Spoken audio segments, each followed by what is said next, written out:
Passing. I'm one of the ones that was let out of GC. Right now, there's a massive manhunt underway as police search for 9 inmates who escaped from a jail in New Orleans. This is a legalized affidavit saying all allegations against me is false. 10 total inmates escaped the Orleans Parish Jail. I'm about to show you how the system is corrupted. Officials discovered the inmates were missing this morning. If you was an innocent person and you know the judges and DA know that this person is saying that all the charges that you're on that you did not do, why was you still in jail? Some of the infrastructure, some of the fixtures were removed. We know that this could not be removed from the inside. So we are investigating that to see exactly who entered these areas, what kind of work was done, if there was work being done, and if this is an inside job.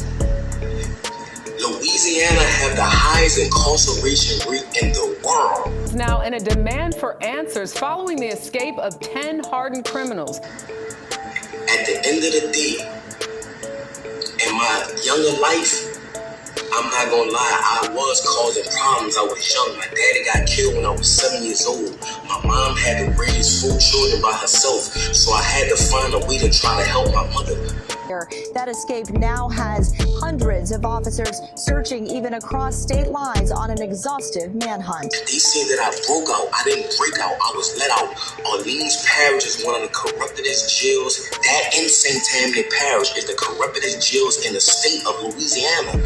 Why was I even incarcerated with a woman saying that this never happened? One mission, and despite anything else right now, is to get these people in custody.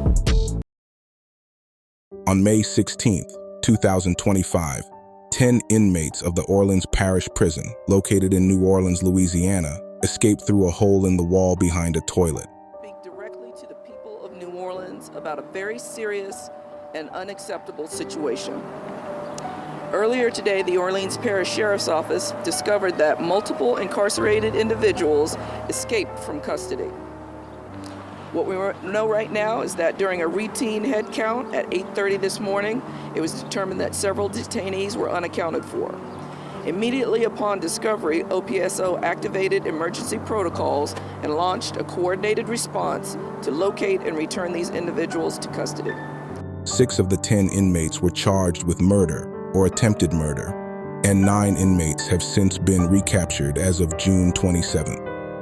The incident made national headlines, but one suspect has managed to remain on the run. That man is Derek Groves. At the age of 27, Groves has a criminal record that dates back to 2014, when he was charged for attempted second-degree murder at age 17. He was eventually found not guilty, according to court records. Last October, Groves was convicted for the second time in the killing of 2 people on Mardi Gras Day in 2018. After his initial conviction in 2019, a new law calling for unanimous verdicts forced Groves into a second trial, which ended in a mistrial due to a juror reading media reports about the case. A third trial ended in a deadlock, and Groves was finally convicted again last year after a 4th trial. The Orleans Parish District Attorney's Office detailed in a news release about the conviction. Groves was determined to be one of 2 gunmen who opened fire with AK-47-style assault rifles on what should have been a joyous Mardi Gras family gathering, according to the DA's office. Groves was found guilty of 2 counts of second-degree murder in the deaths of Jamar Robinson and Byron Jackson, and 2 counts of attempted second-degree murder for the shooting of 2 other victims, charges that carry a life sentence, the district attorney said. Prosecutors used social media to help convict Groves, indicating that his online activity played a chilling role in their case. Groves is posted on social media days after the killing, showing his familiarity with the weapons used in the incident, according to the DA's office. He brazenly boasted about the violence and even took credit for the killings, officials said. 3 witnesses also courageously testified, identifying Groves and his co-defendant as the gunman, the DA's office said. Because of delays caused by Groves' attorney being suspended from practicing law and the judge in the case recusing herself, Groves was still awaiting sentencing for that conviction at the Orleans Justice Center when he escaped. After Groves' escape, Prosecutors and witnesses associated with the double murder left town out of an abundance of caution, Lampkin told CNN. Wednesday, Jamar Robinson's family celebrated his birthday. Love you, miss you. 2 days later, they were in hiding after finding out that the man convicted of his murder had escaped from prison. Just get all our family members out of the city. We had to get everyone out of the city. Didn't know what way we was going, crying, devastated. 2 of Robinson's family members spoke with us over the phone. They asked not to be named for their safety. Robinson and another man, Byron Jackson, were shot and killed on Mardi Gras in 2018. Derek Groves was arrested for their murders. Late Friday morning, someone they knew called the family and told them that a group of inmates had broken out of Orleans Justice Center. Groves was one of them. No one notified us. No one tell us anything. You know, we had to leave work. We didn't know what was going to happen. We didn't know how Derek Groves felt like with this process of us. You know, either he was coming for us. We didn't know. They say they went to a nearby police station and 2 officers escorted them home. They grabbed what they could, got the family's young kids, including Robinson's son, from school. Then they left. By that time, Groves had been out for hours. We just didn't know what to do at that point. And I'm so angry with the Orleans Parish Prison because it's like, when I look at the news, I see the boys pulling on the door. Like, this prison was just recently built.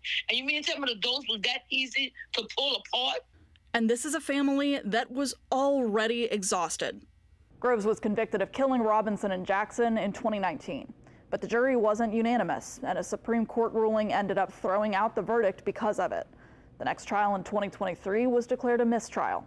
The next one, later that year, ended with a deadlocked jury. Then, finally, in October of last year, Groves was convicted again. His sentencing was set for July. It's just crazy. It's like a soul that's not being healed. Because every time we move on from this, something come up. Now, with Groves on the run, Robinson's family is trying to figure out what to do about their jobs and the kids' school. They're planning to stay hidden while they wait for justice again. Rachel Handley, WWL, Louisiana. Groves' aunt, Jasmine Groves, told CNN affiliate WDSU that she wants her nephew to turn himself in, and that she hopes deadly force will not be used to get him back into custody. Just think about how horrible OPP have to be if you have more of a settled mind with him in Angola. So in my heart, I just feel, and I'm praying to the Lord, he have him covered and protected, and I pray that they don't try to kill him. She told the station that her family does not know where her nephew is, and that the days since his escape have been a nightmare. But I know, been through it too many times. If you home by yourself, they usually leave a paper so you can know who to contact. I can speak on for my family. For my family, it's been like reliving a constant nightmare that we relive throughout these whole 30 years. Groves is the grandson of Kim Groves, who was killed in a notorious murder-for-hire plot in the 9th Ward in 1994. Her murder sparked outrage in the city of New Orleans.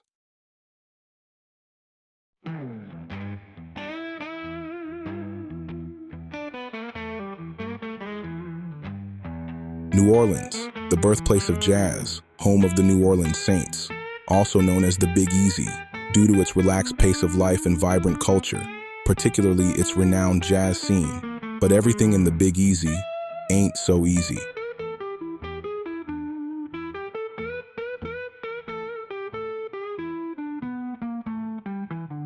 A shocking discovery in this New Orleans East home.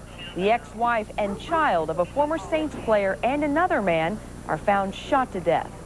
The challenge is fighting New Orleans crime, and tonight there's a list of 12 finalists vying to take on the job as the city's top cop. A mother's boyfriend is accused of murder tonight in the case of those 2 runaways found dead under a highway overpass. Well, tonight, police are still investigating another violent episode in New Orleans. Officers found 39-year-old Sadie Swain stabbed to death inside her home on Plum Street. Good evening, I'm Lynn Cannon. Police are investigating New Orleans' second murder of the night, this one in the 4100 block of South Claiborne. And experts are warning us to expect an increase in murders during the summer months. This is the story of a mother of 3, a whistleblower, and the price she paid for speaking the truth. Her name was Kim Groves. Kim Groves was a 32-year-old mother known in her neighborhood for her warmth and fierce love for her family. She wasn't a politician, a journalist, or a lawyer. She was simply a citizen who believed in fairness.